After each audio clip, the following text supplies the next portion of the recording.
Hello everyone. I work at Voice de Terre Productions, and I am going to give you a little presentation on the Greens of Earth and about the work that has been carried out by our spiritual guide, a little bit about Vers de Terre production and our mentor, Marcel Boucher. For the bibliography, it's very simple actually. It's just Marcel's book, everything is in there. I'm not going to look for anything elsewhere. And I will mainly talk to you about earthworms and how they play a role in the proper functioning of the nitrogen cycle. And for that, I will tell you about an experiment conducted by Marcel, and which actually consisted of using earthworms, as he described them, as edaphic probes.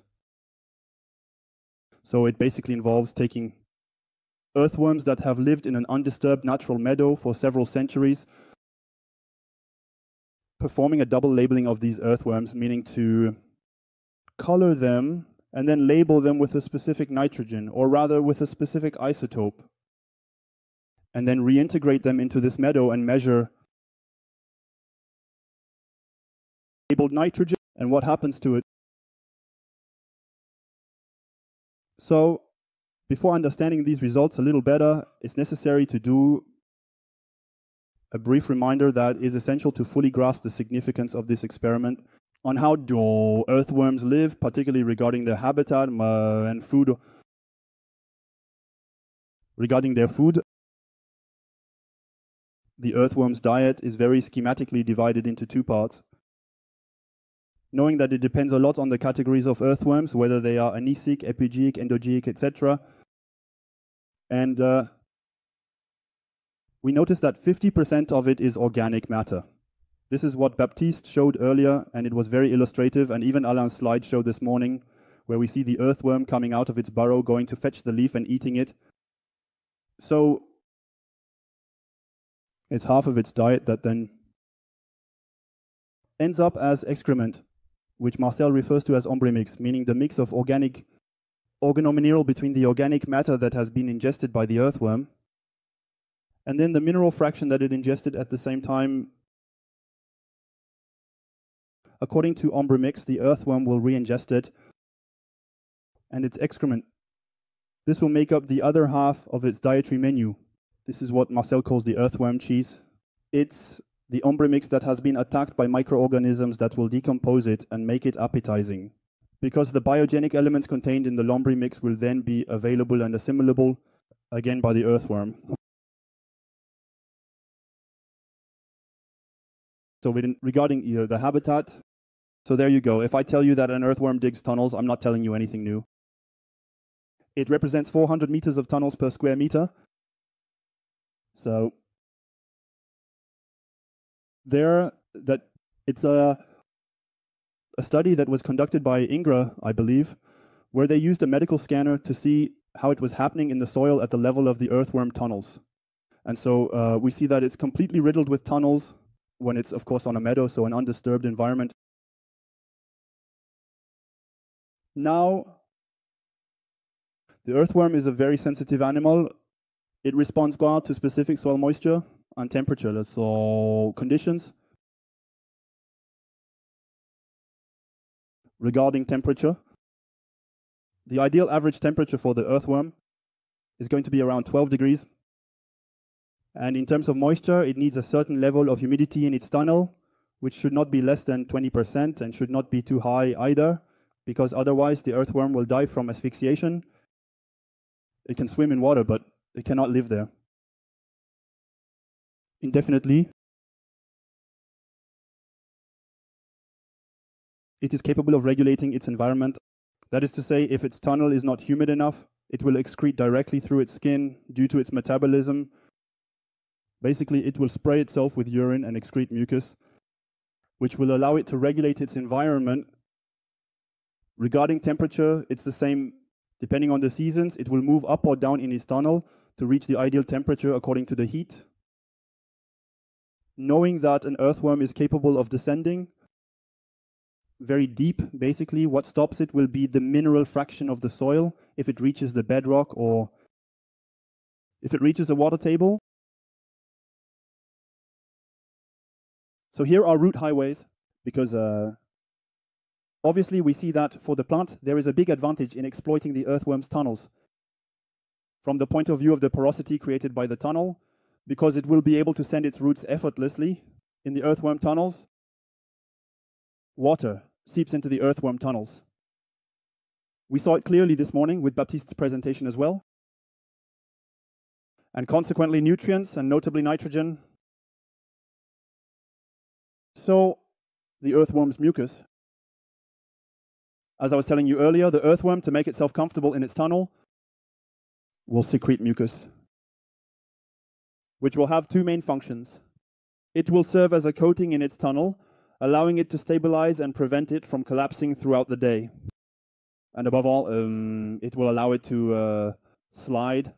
It's a lubricant to slide much more easily in its tunnel, to move around as well. This mucus is composed mainly of mucoproteins, which means proteins means nitrogen. We will now try to reconstruct a little bit the nitrogen cycle in relation to the earthworm.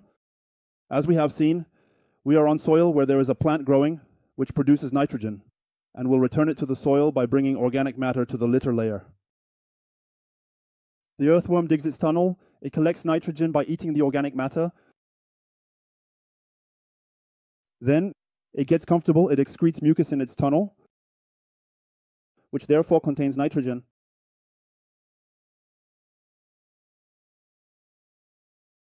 And this earthworm mucus will be degraded by bacteria, microorganisms. Bacteria that are proteolytic bacteria that will use the nitrogen contained in the mucus as a source of energy. They will decompose it and make it assimilable. The nitrogen which is contained in the earthworm's mucus for the plants. The plants send their roots into the earthworm's tunnel. They are in an environment that is filled with nitrogen and are directly in contact with this nitrogen that has moved up from the root system to the aerial system. And from the aerial system, they will redeposit nitrogen directly into the soil. And there you have it. The cycle is complete.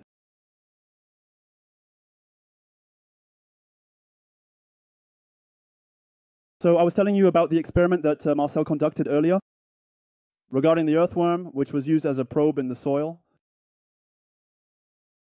And from the measurements he was able to take, which he extrapolated and interpreted, we realized that the nitrogen, which had been marked and integrated into the earthworm, nitrogen 15, in 40 days, the earthworm has completely renewed the nitrogen in its body.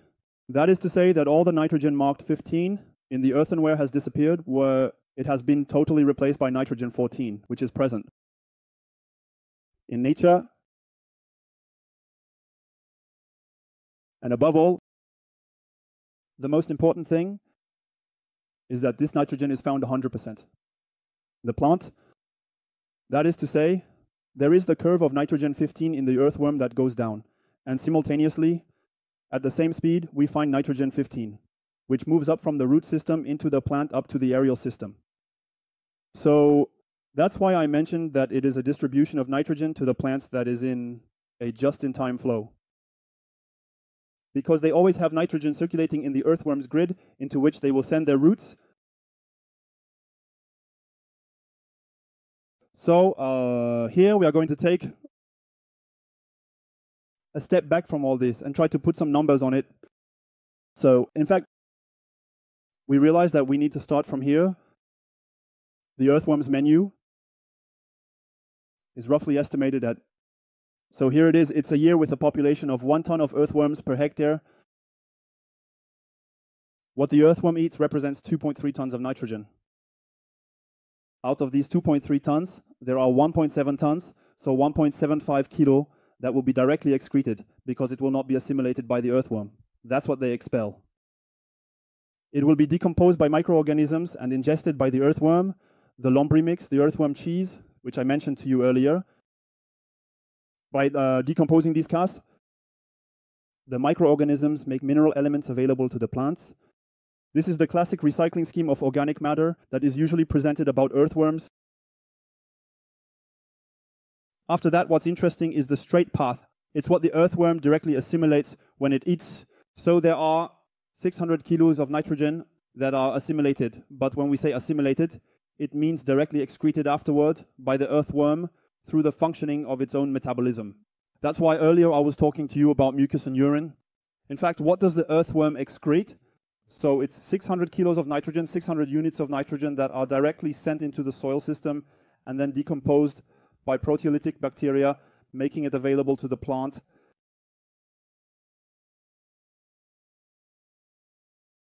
We return to the diagram, the plant that produces OM, organic matter, and is directly re-ingested by the earthworm. We have closed the two nitrogen circulation pathways that pass through the earthworm, knowing that on the right, we are dealing with a magnitude of several months for the recycling of the material. Whereas here, as I mentioned earlier, in 40 days, it is directly made available to the earthworm, knowing that in the excretions actually, I didn't mention this earlier, but the mucus plus urine is 95% mucus and 5% urine. Knowing that the urine is in the form of ammonia and is directly assimilable by plants, in 24 hours, it is directly transmitted to the plant. It's an instant nitrogen boost for the plant, which will directly absorb it. We always come back to the same thing. Produce, consume, recycle. Everything is produced on site, everything is consumed on site, everything is recycled on site. We see that there is no loss, no leaching of nitrogen. The nitrogen that was integrated into the earthworm is found 100% in the plant. At no point are there leaks. It is not volatilized, it is not leached, and it is completely free, provided that you offer lodging and food to the earthworm, allowing it to dig its tunnel and eat at its convenience.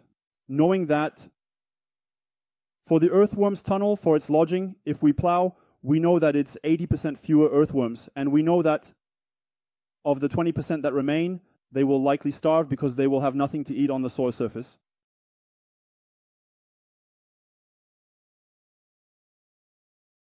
Then I had a few images. This comes from Francois.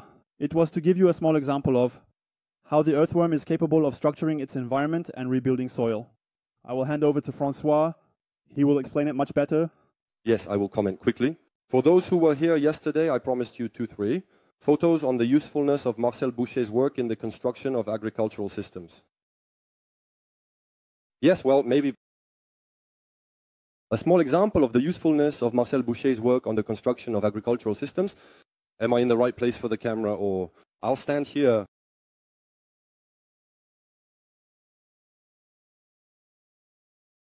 Slightly better direction. Tech. So actually, it's an experiment I did at home, so I'll explain it again in a little detail today. So it was my father. We are in Normandy in the Eure, and in Normandy we grow apples. My father had planted low-stem orchards with very dense spacing, and since unfortunately he didn't really have the time to take care of them, these apple trees started to grow. We didn't prune them, and they gradually became high-stem trees because the lower branches died. We cut them off, and little by little the trees grew taller, resulting in high-stem apple trees. Except that since they were too dense, we ended up with an apple tree forest. I thought it was really nice to have an apple tree forest because, as you know, a forest is self-fertile. Except, strangely, the apple tree forest is not self-fertile.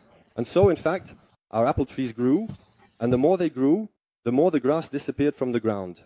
And when the grass started to disappear from the ground, because the trees were covering everything and really forming a forest, well, in fact, the trees began to stop growing, the apples shrank, they started to turn a bit yellowish, and we had more and more branches dying. We even had a few trees that started to die. And so there I thought it was a very, very interesting textbook case, because we had a tree that, when you read the studies, sequesters a lot of carbon, does a lot of super interesting things, is capable of being self-fertile, structuring its soil, etc. There, in addition, it was at high density, and in fact, it was not capable of creating its soil, and it was in the process of self-destructing, and thus could not maintain its fertility. And in fact, I understood what had happened in the fall, simply because I went for a walk in the forest and saw thick piles of leaves there. I returned to my orchard and had thick piles of leaves in my orchard. And so I understood that there was a problem with the nitrogen cycle of the apple tree. It's actually quite simple. So the apple tree has been selected to produce a lot of apples. So a lot of its carbon is invested in the apple and very little in the leaves. And so we have a physiological imbalance in the apple tree, whereas the apple trees in the permanent meadow right next to it actually grow very well. They have great yields, etc. Did you take pictures of the other apple trees? And so there you have it. I was quite troubled, so I had a solution which was to uproot every other tree to let the light through. But then I realized I would get shot, so I said no. We'll do something else. It's not possible. You don't just uproot apple trees like that, because enough with the nonsense, but you don't do just anything. And I thought to myself, if it's simply a carbon problem, we'll just add carbon and see if that solves the issue. So I had quite a few bales of straw lying around. And for 2 consecutive years, I put 20 centimeters of straw under my trees. So a very, very large amount. I wanted it to progress very quickly. I wanted to see the thing happen very fast. And I thought to myself, having read Marcel Boucher and having understood everything you explained to us in detail. You've all read Marcel Boucher, reassure me. We all agree. Otherwise, it will be included. Yes, I know. We'll have to read Marceau Bordarias very soon, but we start with Marcel Boucher. Everyone, it's okay, no worries. No, I was scared. I received... Just because we summarized 10 pages for you, doesn't mean you shouldn't read the rest. Yes, the rest is really interesting. I followed the same logic we developed in market gardening, which is to feed the soil with dead organic matter and activate the saprophytic pathways, basically meaning the earthworm. Because I was using the spade and I could clearly see that my earthworm population was really depleted. So 20 centimeters of straw. This is 2 years later. So you see, I put the straw in the month of puff, just before the apples last year. I put it in August. So 20 centimeters, really a thick layer. And there I took them just before coming, the photos. And so it's been a year. In 12 months, the 20 centimeters of straw have been consumed. Whereas the first year, when I put some, actually, at the end of the year, I had a thick layer of black straw, but which in fact hadn't really been consumed because the earthworm population wasn't numerous enough yet. But this year, the second year, in 1 year, my earthworms have consumed 20 tons of straw. So I have regained my earthworm population. In fact, it's a similar result to what we see in market gardening. It takes 2 years on a very well-nourished soil to restore a completely adequate earthworm population. Because when you are capable of consuming 20 centimeters of straw, it means there's a lot going on underneath. So this is a result I'm very proud of, because even Marcel didn't know it. If we nourish the soil very intensively, it takes 18 months to 2 years to restore the earthworm population.